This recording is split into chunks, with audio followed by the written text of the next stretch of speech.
할렐루야.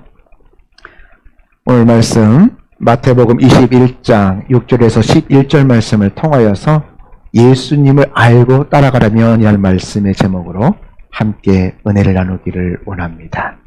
오늘은 종려주일입니다. 예수님께서 십자가를 지시기 위해서 예루살렘으로 들어간 날을 기념하는 날이지요. 오늘부터 그래서 일주일 동안을 우리는 고난주간이다라고 부르고 있습니다. 특별히 이 주간은 하나님 앞에 더욱더 면밀히 깊이 나아가서 십자가를 묵상하면서 기도하시기를 바랍니다. 이 예수님의 마지막의 이 일주일의 스토리는요, 복음서에 보니까 예수님의 전생애 가운데 3분의 1 정도를 할애하고 있습니다. 그만큼 이 마지막 일주일의 사건이 중요하다는 것입니다. 이번 종려주일을 시작으로 하는 고난주간을 통하여서 예수님을 더욱더 깊이 알아가시기를 바랍니다. 특별히 새벽 예배도 참석하시고 수요 예배도 참석하시고 또 금요일 또 이 금요일을 성금요일이라고 하죠. 예수님께서 십자가에 달리신 날 금요일날 8시에 또 금요일 기도회가 있습니다. 함께 참석하셔서 또 많은 날도 있지만 또 이날은 또 예수님의 십자가를 또 기억하며 함께 기도하며 나아가기를 원합니다. 이제 며칠 후면 예루살렘의 유월절이 다가옵니다. 이 2022년도의 유월절이 여러분 언제인지 아십니까? 이 그레고리역, 우리 지금의 태양력으로 계산하면요, 이제 유월절이 언제냐면 4월 16일입니다. 토요일이 이제 6월절이 됩니다. 우리 이제 지난 이제 오예배 때 이 7대 절기에 대해서 배웠잖아요. 6월절이 이제 16일이 되고요. 그러면 무교절은 언제부터일까요?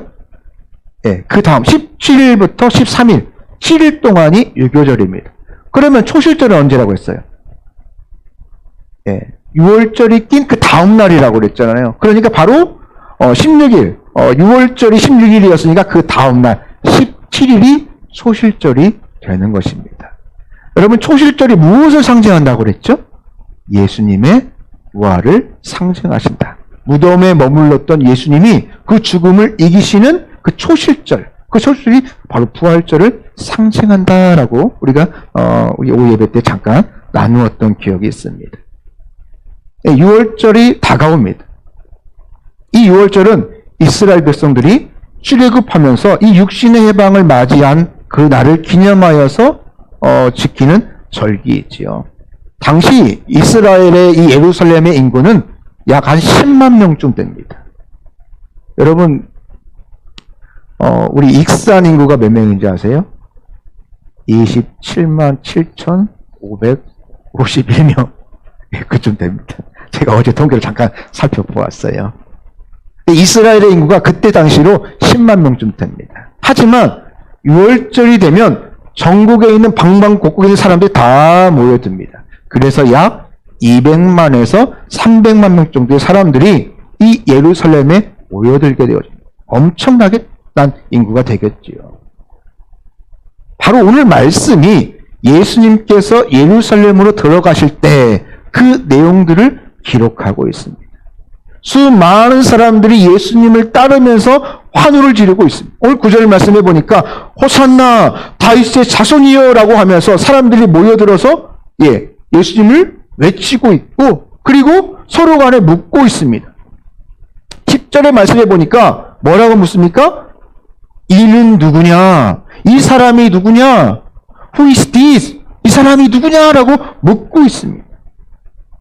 이 예수라는 사람이 도대체 누구냐? 도대체 누구길래 왜 저 사람을 향하여서 호산나 다윗의 자손이라고 부르느냐?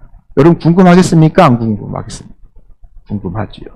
특별히 뭐 서기관들, 또 바리새인들, 또 이런 사람들은 더욱더 궁금해서 왜 백성들이 저렇게 야단법석을 떠는지, 예수님이 어떤 분인가?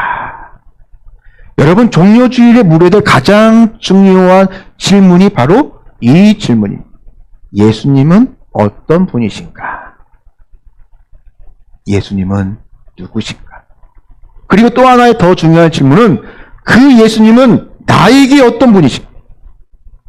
세상 사람들이 말하는 예수님이 아니라 나에게 그 예수님은 누구신가? 그 답변에 따라서 우리의 인생이 완전히 다르게 결정될 수 있다라는 것입니다. 사람들이 서로 말하고 있죠. 11절 말씀해 보니까 뭐라고 대답하고 있습니까? 갈릴리 나사렛에서 온 선지자다라고 답하고 있습니다. 하지만 예수님은 그 행하는 것이 선지자와는 굉장히 달랐습니다. 율법사나 바리새인들의 가르침과는 전혀 달랐습니다. 지혜 있는 하나님의 말씀을 선포하고 있었기 때문입니다. 기적도 참 많이 행하셨지요. 풍랑을 잠잠케도 하시고 오병이어를 통하여서 5,000명을 먹이기도 하시고 죽은 나사로를 다시 살리신 분이 바로 우리 예수님이십니다. 6월절이 다가오면서 사람들의 마음속에는 예수님께 관심이 집중되기 시작했습니다. 그 옛날 모세를 통하여서 우리를 출애굽시켰던 그 분, 그 선지자, 그 모세가 혹시 이분이 아닌가? 구약에서 예언하고 있는 그 메시아, 그 왕이 이분이 아닌가? 이분이 지금의 우리의 이 민족을 해방시킬 그 사람은 아닐까?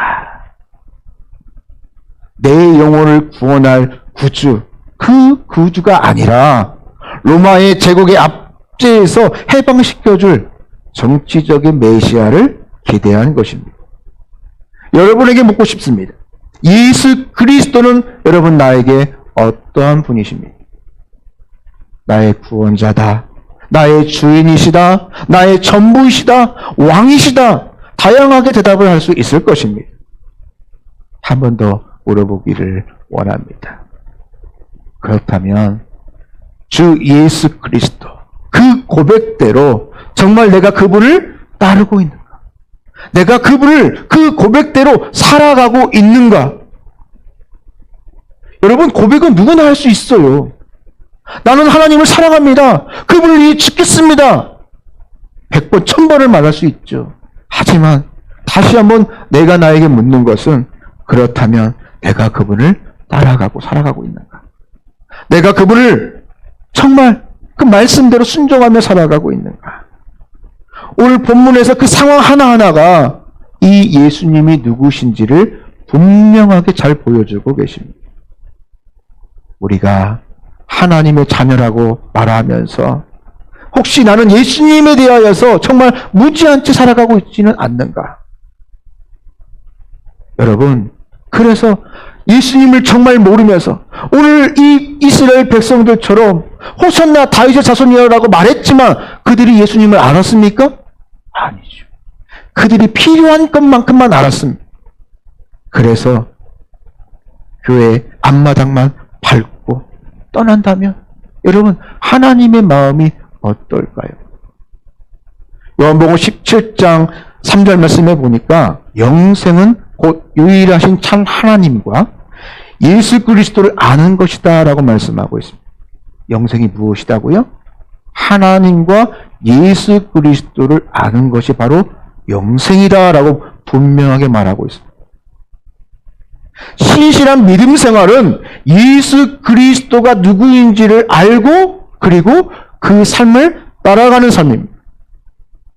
오늘 우리는 예수님을 들어서 익숙한 분, 그냥 말하면 편안한 분, 나를 사랑하는 분, 어렴풋이 그냥 알 뿐, 그분이 정말 나를 어떻게 사랑하시는지 내 삶 속에서 체험적인 신앙이 아니라 또 그 예수님을 사랑하고 알기를 정말 사모하는 마음이 사라졌다는 것입니다. 그래서 우리들의 영적인 능력이 점점 잃어가고 있는 것이 현실입니다. 오늘 예수님은 구약의 예언대로 어린 나귀를 타고 예루살렘으로 오셨습니다. 그러자 많은 무리들이 호산나 다윗의 자손이여라고 외쳤습니다. 이 호산나의 뜻은 원컨대 지금 구원하소서. 언제 구원해요? 지금 구원하소서. 그렇다면 지금의 상황이 좋다라는 거예요? 안 좋다라는 거예요? 어렵고 힘들다는 것이죠. 빨리 예수님께서 메시아가 오셔서 이 상황을 끝내시고 우리를 하나님의 약속의 땅으로 인도하여 주옵소서. 원컨대 지금 구원하여 주옵소서. 그게 바로 호산나의 뜻입니다. 다윗의 자손이여, 이것은 메시아를 뜻하는 단어지요. 외적으로는 우리가 주님을 호산나 다윗의 자손이여 라고 외치며 따라가고 있습니다. 하지만 그들의 내적으로는 예수 그리스도가 누구인지를 알았어요? 몰랐어요? 몰랐습니다. 마침내 예수님을 모르고 따랐던 무리가 불과 5일 뒤에 예수님을 십자가의 죽음으로 내몰고 말았다는 것입니다. 여러분, 우리가 살다 보면 생각지도 않는 어려움, 고난들을 만날 수 있지요. 그럴 때 두 가지의 어떤 현상이 나타납니다. 더욱더 하나님을 찾거나 아니면 하나님을 버리고 세상 가운데로 나가거나 둘 중에 하나를 선택합니다. 생각해보면 두 모습 다 이해할 수 있지요. 하지만 과연 어떤 모습을 하나님께서 더 기뻐하실까요? 하나님께서 어떤 모습을 더 지혜롭다라고 칭찬하실까요? 여러분은 어떤 삶을 살고 계십니까? 한번 내 자신에게 한번 물어보기를 원합니다. 호세아 6장 3절 말씀해 보니까 우리가 여호와를 알자, 힘써 여호와를 알자. 그의 나타나심은 새벽빛같이 어김없나니 비와 같이 땅을 적시는 늦은 비와 같이 우리에게 임하실 것이라 라고 말씀합니다. 여호와를 알자, 힘써 여호와를 알아야 할 것입니다. 부족해도요. 여러분, 내가 알려고 하면, 예수님을 만나려고 하면 충분히 우리는 예수님을 더 깊이 알 수 있다는 거죠.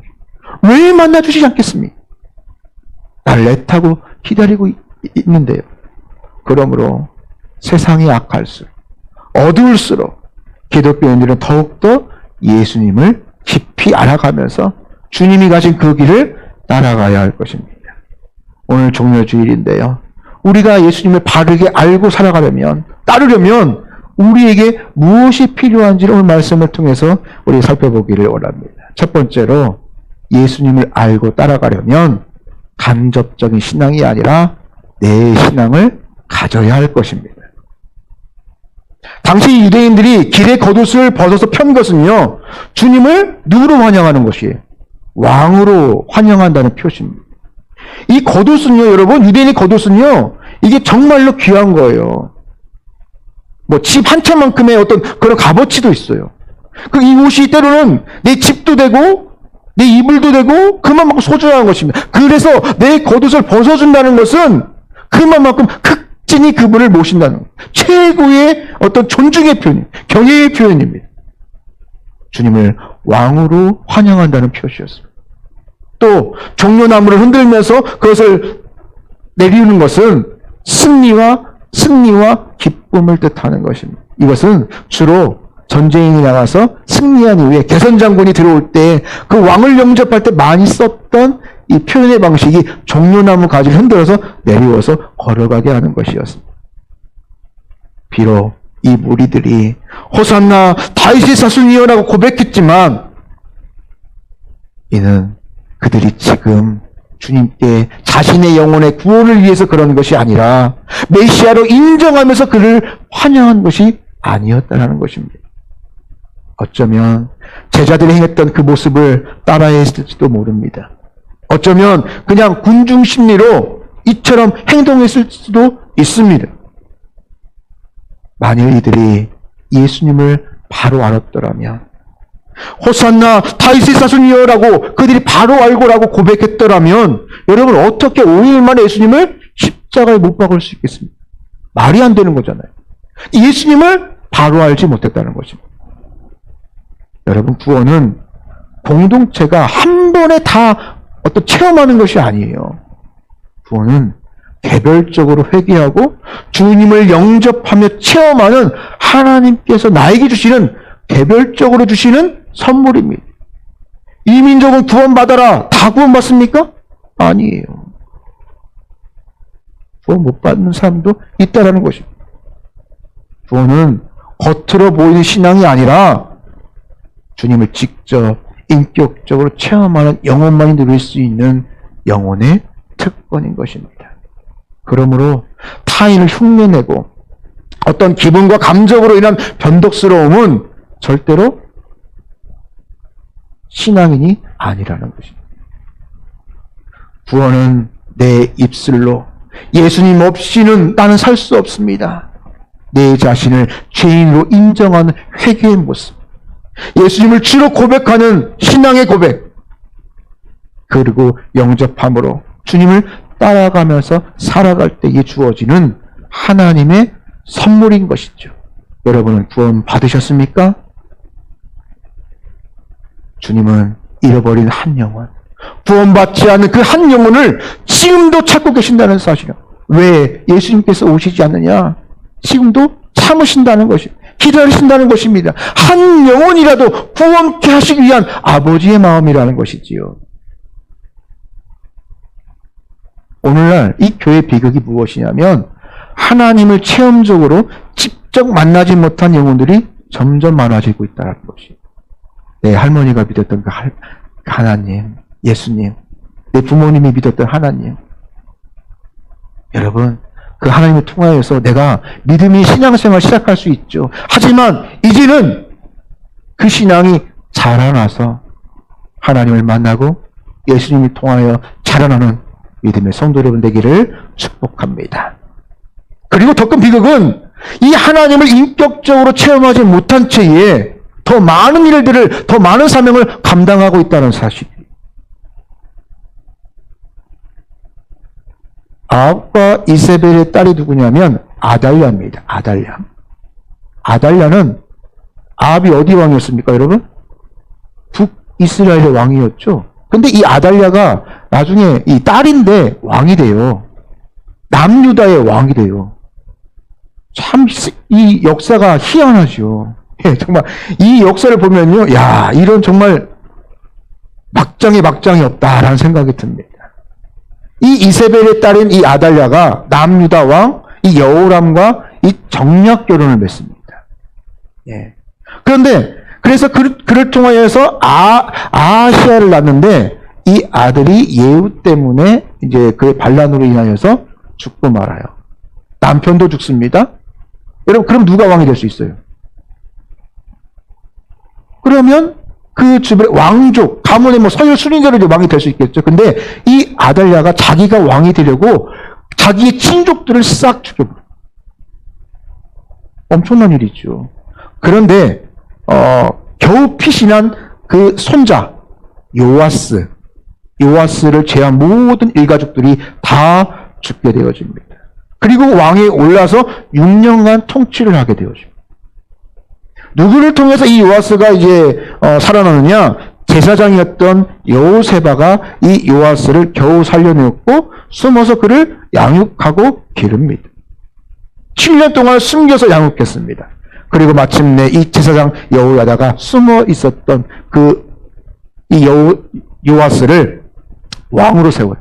7살이었던 요아스를 왕으로 세웁니다. 그래서 훗날에 이 요아스는 성전을 수리하면서 참 선한 일도 했습니다.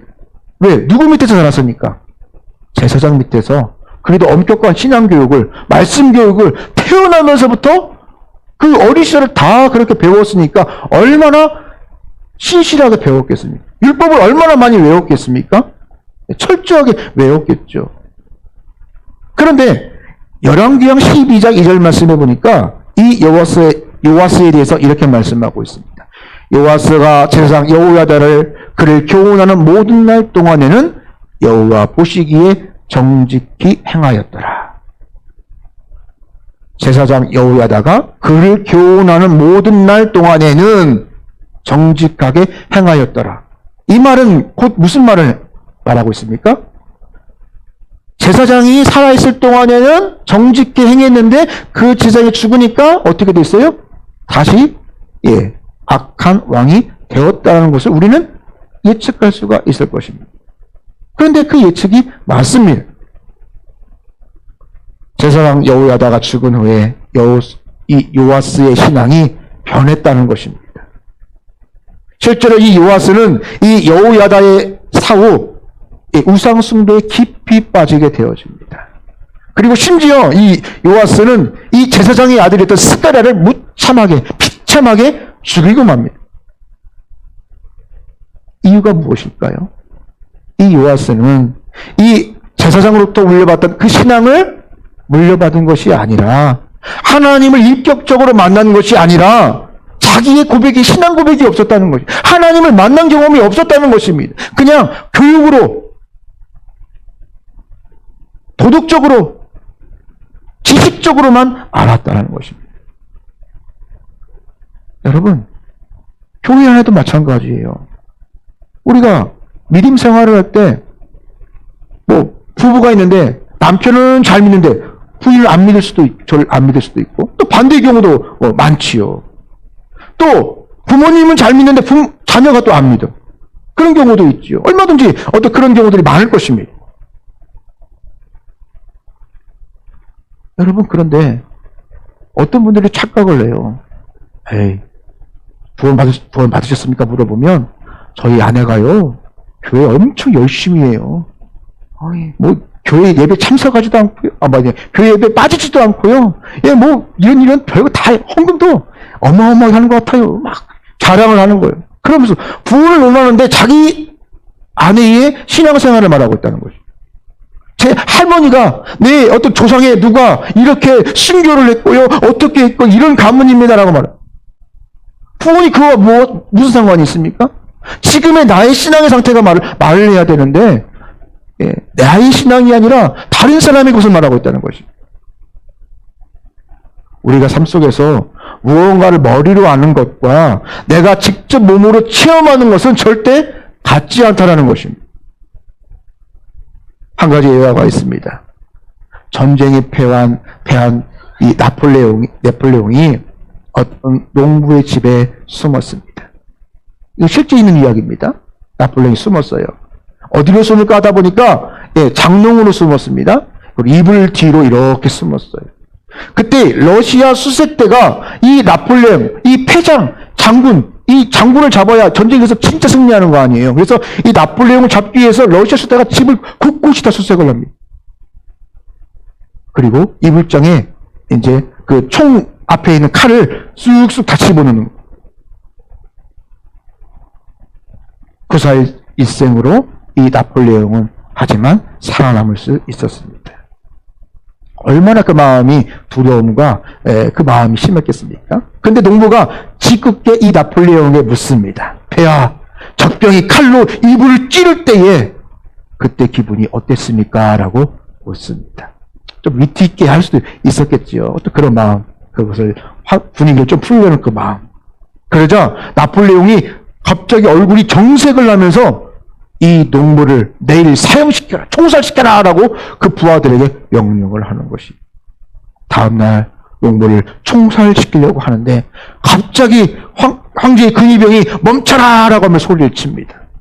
이제는 꼼짝없이 죽겠구나 라고 생각한 농부는 나폴레옹이 그 근위병을 통하여 준 쪽지를 보면서 털썩 주저앉고 말았습니다.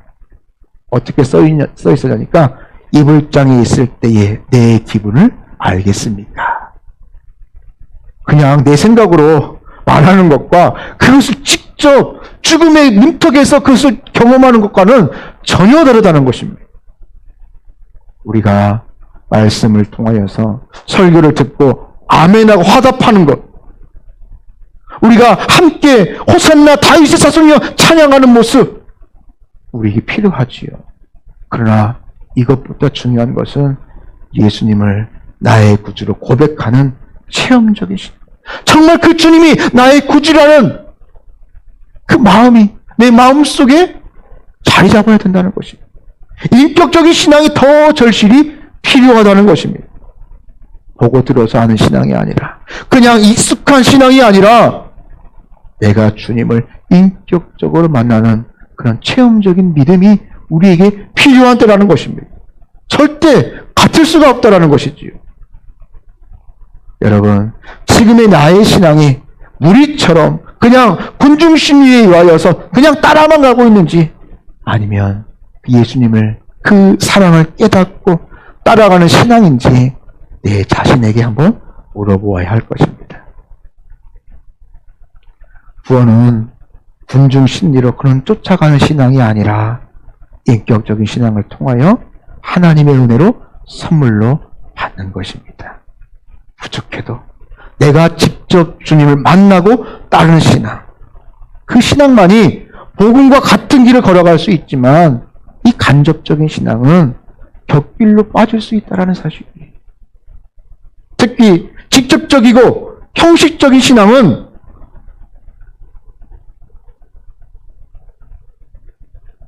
이 간접적인 신앙은 시간이 갈수록 우리에게 점점 더 큰 상처와 후회로 나를 넘어뜨릴 수밖에 없다는 사실입니다. 이제 고난주간이 시작되어집니다. 한 주간 십자가를 깊이 묵상하면서 그 십자가 앞으로 나아가시기를 원합니다. 여러분, 내 노력으로는 안 돼요. 그래서 이 예배의 자리, 모임의 자리로 나오시기를 바랍니다. 내 삶 속에서 내가 어떻게 하면 최선을 다해서 하나님의 그 은혜를 누릴까? 여러분, 이 고난주간 한 주간이라도 주님의 인생 가운데 3분의 1이 이 고난주간에 집중되어져 있는 이 한 주간, 이 주간만이라도 내가 주님을 더욱더 깊이 묵상하자.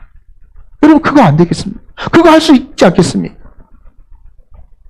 한 주간 십자가를 깊이 묵상하여서 십자가가 아니라 그 이야기가 다른 사람의 이야기가 아니라 누구 이야기? 나의 십자가, 내 십자가, 나의 고백이 되기를 바랍니다. 그렇게 우리가 주님을 직접 체험함으로 우리가 어떤 고난과 어려운 가운데서도 넘어지지 아니하고 승리할 수 있다는 사실입니다. 두 번째로 예수님을 알고 따라가려면 변하지 않고 한결같은 믿음을 가져야 됩니다. 그런 믿음이 있어야 우리가 예수님을 알고 따라갈 수 있다는 것이지. 자, 오늘 당시 많은 무리가 유대 종교주자들이 깜짝 놀랄 정도로 호산나 다윗의 자손이여 라고 소리치며 열렬히 주님을 환영했습니다. 그러나 그들의 환영과 그들의 열정이 오래 갔나요? 아니요. 불과 5일 후에 십자가에 못 박으라 라고 돌변하게 되었습니다. 물론 지금 오늘 주님을 환영했던 무리와 주님을 십자가로 몰아갔던 무리가 얼마나 겹치는지 정확한 통계는 낼 수 없습니다. 하지만 분명한 것은 이들이 예수님이 누군지를 몰랐기 때문에 그들은 쉽게 변질되었다는 것입니다. 그리고 성령의 오명의 역사로 남았다는 것입니다. 그리고 분명한 것은 그들을 예수님을 십자가에 못 박지 않았더라도 그들이 뭐 했어요? 침묵했어요. 도망갔습니다. 아니다. 그분은 다윗의 자손이다. 아무도 나온 사람이 없었다는 것입니다. 여러분, 누가 예수님을 환영했는가? 얼마나 많은 사람들이 주님을 환호했는가? 우리는 거기에 관심을 많이 가져요. 몇 명 모였어? 어떻게 됐어? 얼마야? 뭐 이런 거에 좀 숫자에 좀 관심이 많잖아요. 예. 그런데 이것보다 더 중요한 것은 얼마나 그 믿음과 뜨거운 환영을 지속할 수 있는가. 그 믿음을 가지고 유지하고 있는가, 지켰는가, 그 믿음을 전하였는가, 나누었는가. 거기에 있다라는 사실입니다. 우리가 예수님을 알게 되면 변하지 않고 한결같은 믿음으로 주님을 따라갈 수밖에 없다라는 것입니다. 우리가 한결같이 주님을 따라가야 우리의 영적인 깊이가 깊어질 수가 있어요. 그리고 말씀을 통하여서 받는 은혜도 더 온전해질 수 있습니다. 좋은 진리의 말씀, 어떤 내 귀에 달콤한 말씀은요, 잘 들려요. 아, 그래, 그렇게 살면 안 되지. 다 깨닫지요. 귀가 있는데 왜 깨닫지 않습니까? 그런데 그것을 얼마만큼 유지할 수 있느냐, 그것을 지킬 수 있느냐, 변함없이 그 믿음을 가지고 나아가느냐가 관건인 것입니다. 우리는 조금 알다가 멈춰요. 상황이 따르면 또 달라지면 나의 믿음의 상황도 달라집니다. 주님 고쳐주시면 내가 이렇게 하겠습니다. 주님 이거 열어주시면 내가 정말 최선을 다하겠습니다. 여러분 그렇게 기도하지 않았습니까? 다 그렇게 기도하잖아요. 그런데 상황이 달라지면 나의 모습도 달라집니다. 물론 우리의 인생이 흔들릴 수도 있어요. 우리의 생각도 바뀌어질 수 있습니다. 하지만 우리의 믿음만은 한결같아야 할 것입니다. 그래서 하나님이 채우시는 그 힘으로 공급받고, 그래서 예수님을 더 깊이 알아갈 수 있다는 것입니다. 오늘의 문제는 주님은 나를 한결같이 사랑하고 계시는데 나는 주님을 한결같이 사랑하지 못한다는 사실이에요. 나오미가 흉년 때에 어디로 갔나요? 모압 땅으로 이민을 갔지요. 그런데 몇 년 후에 그의 남편도 죽고 그의 두 아들도 다 죽고만 남은 것은 이방인 며느리 룻과 오르바였습니다. 그런데 오르바는 자기 동족에게 돌아갔고 이 룻만이 나오미를 붙잡습니다. 붙잡고 쫓아가지요. 롯이 이제 그 시험을 쫓아 그 고향 베들레헴으로 가는데요. 여러분, 그 길이 뭐 환영받는 길입니까? 축복받는 길입니까? 보장되어진 길입니까? 아니었습니다. 뻔히 보여지는 것이 생활고예요. 생활의 어려움. 그때도 어려워서 집 다 팔고 외국으로 이민 왔는데 지금 더 아무것도 없는 거예요. 빈손 털털이로 자기 고향 땅으로 돌아가야 되는 것입니다. 생활고가 기다리고 있죠. 또 이방인으로서의 차별 엄청납니다. 예. 복음서 보니까 그때는 이방인들을 뭐 취급했어요? 개 취급했습니다. 개 취급. 또 문화와 어떤 언어의 장벽. 예, 이거 엄청나게 큽니다. 이런 많은 장애물들이 기다리고 있었습니다. 그러나 롯은 이 많은 고난에도 불구하고 흔들리지 아니했습니다. 끝까지 하나님과 그 어미를 붙잡았습니다. 하나님은 이처럼 이 롯의 한결같은 믿음을 보시고 결국 보아스와 결혼하게 되어지고 오벳을 얻게 되었습니다. 마침내 메시아의 축복의 그 이름을 기록되어 주는 엄청난 은혜를 입었지요. 여러분, 이 롯에게 어떤 특별한 능력이 있는 것이 아니에요.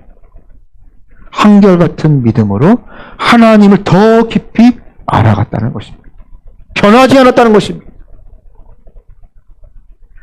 여러분, 우리 인생이 내 마음대로 내 뜻대로 되던가요? 내가 계획한 대로 다 되던가요? 그렇다라고 말할 수도 있을 것입니다. 하지만 다 그런 것만은 아닙니다. 인생은 내 마음대로 안 되거나 뜻대로 안 될 때, 또 시험과 상처로 넘어질 때도 있습니다. 또 원치 않은 질병으로 아파할 때도 있습니다. 또 너무나 힘들어서 네 믿음의 뿌리마저 흔들릴 때도 분명히 있을 것입니다. 그러나 하나님이 주시는 그 은혜와 그 진리와 그 은혜의 말씀은 누구에게 주어지느냐? 흔들림 없는 신앙. 그것이 작은 신앙이 결코 아니에요. 한결같은 신앙으로 나아갈 때 하나님이 주신다는 것입니다. 한결같으면 하나님께서 그 길을 열어주실 것입니다. 얼마 전에 이 방송국에 이집트 이 룩스르에서 한 여인의 삶을 다큐멘터리로 이렇게 짧게 소개하는 것들을 제가 보았습니다. 이 시사라는 70세의 여인의 삶이었습니다. 그런데 이 여인은 결혼한 지 3년 만에 남편이 심장마비로 죽고 말아요. 그리고 어린 딸을 키워야만 했습니다. 사회 정서상 이 여자의 몸으로 일하기가 쉽지가 않았어요. 할 일이라고는 부걸 정도가 가장 좋은 일이었습니다. 또 그 당시 애굽이죠. 그러니까 이집트는 가정폭력이 만연해서 또 이렇게 다시 가정을 이루는 것도 힘든 일이었습니다. 또 여자가 사회에 나가서 일하는 것도 금기되는 그런 상황이었습니다. 하지만 이 시사는 생존을 위해서 남장을 했습니다. 그리고 남자들만 쓰는 터본을 두르고 벽돌을 굽는 일을 시작을 했습니다. 이 사람 기사 시사라는 이 여인의 치면요, 이 스토리가 또 뉴스로도 글로도 여러분 나옵니다. 남장을 하고 벽돌을 굽는 일을 시작을 합니다. 한 번은 공사 현장에서 여러분 여자인 것이 들킬 수 있어요, 없어요? 있지요. 쉬운 일 아니잖아요. 화장실도 있고, 먹는 거 마시고, 뭐 며칠은 또 속일 수 있는, 여덟, 어떻게 그걸 다 속일 수 있겠습니까? 하지만, 이 밝혀졌지만, 동료들이 뭐 했을까요? 눈 감아줬어요. 그래. 얼마나 힘들었으면, 어려웠으면, 그렇게 해서 눈 감아주어서 어렸던 딸을 결혼시키고, 그리고 끝까지 일을 잘 할 수가 있었습니다. 어렵고 힘든 가운데서도 이 시사는 한결같이 자기 일을 하여서 결국은 자기 가정을 지키고 그 딸도 잘 키웠습니다. 그리고 몇 년 전에는 이 시사에게 일하는 여성의 대표로 선정하는 그 국가에서 주는 그 상을 받기도 했습니다. 이 여성 인권이 이제 바닥이었던 그런 상황인데, 그런 체제 가운데 이 시사가 한결같이 자기 자리를 지키면서 살았던 그 삶의 공로를 높이 평가해서 그에게 상을 주었다는 것입니다.